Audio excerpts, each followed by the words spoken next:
Хорошо, если первый раз, это корабль 30 лет назад. Это корабль называют Джулия. Да. Это все говорят русские корабли, это не русские корабли, ребята, это английские корабли.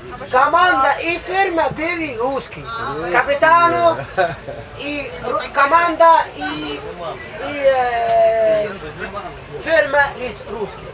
Это танкер корабли. Это Автономный корабль возле да, устройства. не, были без дизель, без ничего.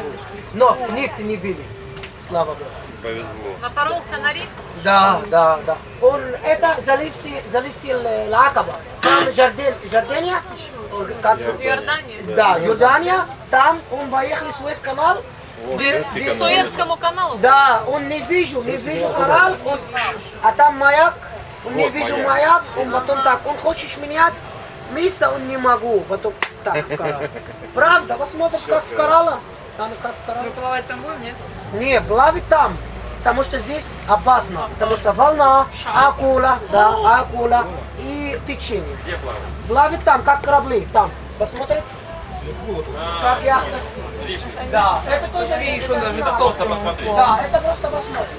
Это не Просто беду. фото и посмотрим. Да, стоять. Я уже пошел нырять.